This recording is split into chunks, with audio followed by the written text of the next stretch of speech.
کرتا ہے، آزمائش آ جاتی ہے، بڑے بڑوں پہ آ جاتی ہے،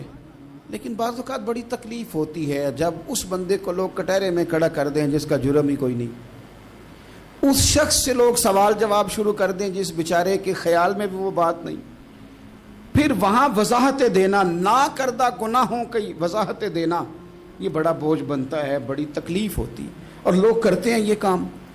پھر اللہ تعالیٰ جب بندوبست فرمائے، صحیح بخاری میں حضرت جریج کا ذکر فرمایا، جریج نفل پڑھ رہے تھے، ماں نے آواز دی، وہ آ نہیں سکے، نماز میں تھے، ماں ناراض ہو گئی، اس نے ہاتھ اٹھا کے کہا اللہ یہ اتنی دیر تک مرے نہ جب تک کسی بری عورت کا منہ نہ دیکھ لے۔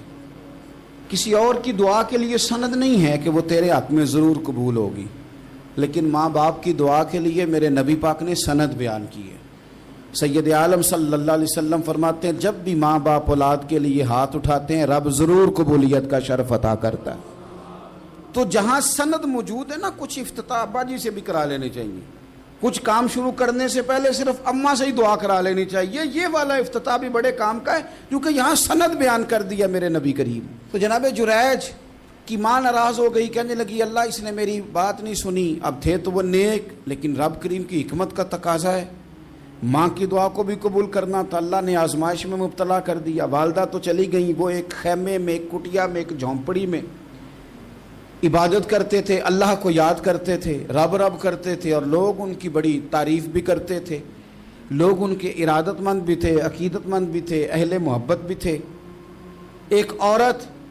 آ گئی، بس وہ اللہ کی حکمت پوری ہونی تھی، اس نے آ کے پہلے تو انہیں اپنی طرف مائل کرنا چاہا، جب نہ مائل ہوئے تو الزام لگا دیا۔ یہ ہمارے دور کا تقاضا ہے، لوگ پہلے آپ کو اپنے حق میں قائل کرتے ہیں، اپنی فرما برداری میں لانا چاہتے ہیں، اگر آپ نہیں آتے تو پھر وہ آپ کو مجرم قرار دے دیتے ہیں، یا میرے ساتھ چل ورنہ پھر میں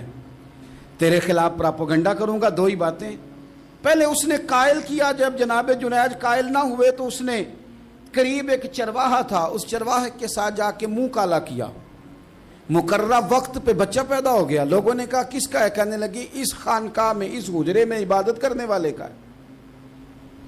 اگر کسی دیندار پر ذرا سا بھی الزام لگ جائے تو آپ یقین کریں کہ بڑے بڑے خوفناک لوگ بھی نیک ہو جاتے ہیں، جن کا اپنا سارا ماضی کالا سیاہ ہو وہ بھی اجالوں کے راہبر بن جاتے ہیں، جن کی اپنی زبانیں ساری زندگی آلودہ رہی ہوں وہ بھی بڑے بڑے اعلیٰ سچ بولنے لگتے ہیں۔ اعلیٰ کچے میرے مکان کی دیوار کیا گری، لوگوں نے تو میرے صحن میں رستے ہی بنا لیے۔ بڑے لوگ آ جاتے ہیں، پھر بڑا کچھ کرتے ہیں اور بڑے بڑے خوفناک جملے کستے ہیں، بس کو نقطہ جو ہاتھ آ گیا، ایسا جیسے گرنے کا انتظار کر رہے تھے۔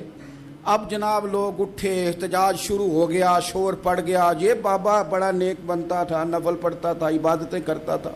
دیکھو اس کا حال کیا ہے کہ اس نے ناجائز بچہ پیدا کیا۔ بغیر تحقیق کے میں کہہ چکا ہوں کہ الجھے الجھے بکھرے بکھرے روز و شب دیکھے گا کون، لوگ تیرا جرم دیکھیں گے سبب دیکھے گا کون، لوگ تیرا جرم دیکھیں گے سبب۔ The invoice. I'll send that right now. لوگ تیرا جرم دیکھیں گے سبب، کوئی غور نہیں کرتا کہ وجہ کیا تھی۔ او بھائی کچھ تو مجبوریاں رہی ہوں گی، یوں ہی کوئی بے وفا نہیں ہوتا۔ الزام لگا دیا، شور ہوا، احتجاج ہوا، دنیا اکٹھی ہوئی، ان کا انہوں نے اجرا گرا دیا، مارا بھی، پیٹا بھی، ایک نیک آدمی کو بدنام بھی کیا، برا بھلا بھی کہا، گالیاں بھی دی، جو کر سکتے تھے کیا۔ اب جب سزا دینے لگے نا تو جناب جریج کہنے لگے تھوڑی سی اجازت دیتے ہو، مار تو تم نے دینا ہی ہے۔ کہا جناب ٹھیک ہے دیتے ہیں۔ انہوں نے کہا صرف 2 نفل پڑھنے ہیں۔ اب وہ نفل پڑھ رہے تھے تو لوگ اس وقت بھی کہہ رہے تھے فراڈ ہی کر رہا ہے، دھوکہ ہی دے رہا ہے، چونکہ ذہن بن گیا نا، بدگمانی آ گئی۔ انہوں نے 2 نفل پڑھ کے ہاتھ اٹھائے، کہا اللہ جانا تو میں نے ہے، پر اس رسوائی کے ساتھ جنازے تک نہیں خراب ہو جاتے، قبریں تک نہیں لوگ بدنام کر دیتے، کہ اللہ جانا تو ہے پھر اس رسوائی کے ساتھ تو میری مدد فرما، کیس تیری ہی عدالت میں ہے، تو رحمت کا دروازہ کھول۔ ہاتھ اٹھائے، دعا مانگی، نفل پڑھے، پورے مجمع پہ نظر دوڑائی، کوئی نہیں تھا سپورٹ کرنے والا، کل تک جو کہتے تھے نا تیرے لیے جیئیں گے تیرے لیے مریں گے، ساری عمر ہی آٹا گدا ہے، لکھاں کیتے نہیں پیڑے، اب وقت آیا ہی تے محمد بخشا کوئی نہیں ہو بیٹھا نیڑے، ایک بندہ بھی نہیں تھا ووٹر سپورٹر ساتھ دینے والا کوئی نہیں تھا، تو جناب جنید بچے کی طرف اشارہ کر کے کہنے لگے کوئی نہیں بول رہا، تو ہی بول کے بتا دے تیرا باپ کون ہے، تو ہی بول کے بتا دے کون ہے۔ اللہ اکبر، میرا رب جب چاہے تو بچے بولتے ہیں، رب چاہے تو گونگے بولتے ہیں، رب جب چاہے تو پھر پتھر بھی بولتے ہیں۔ جب کہا نا تو ہی بتا تو بچہ بولا اور بول کے کہنے لگا میرا باپ جریج نہیں، میرا تو وہ ہے جو بکریاں چرانے والا ہے، وہ میرا باپ۔ جب رب کریم نے توفیق دی تو بچہ بول پڑا۔ جب رب بندوبست کرتا ہے کسی کی عزت کی حفاظت کا تو پھر کوئی اسے رسوا کر سکتا؟ یاد رکھنا جب رب محافظ ہو تو پھر لوگوں کا پراپوگنڈا وہاں کچھ کر سکتا؟ لوگ کئی دفعہ بڑا گہرا جال بنتے ہیں، سازش کا رنگ بڑا گہرا ہوتا ہے، عام سادے آدمی اس کو سمجھ نہیں پاتے، اس پراپوگنڈے کا حصہ ہو جاتے ہیں، انہیں پتہ ہی نہیں چلتا یہ بات دراصل کیا کی جا رہی ہے، یہ کتنی گہری حسد کی آگ ہے جس کو لوگ بغض کے ساتھ ہوا دے رہے ہیں، اپنی عداوت کے ساتھ اس کو زیادہ جلا رہے ہیں۔ حضرت سیدنا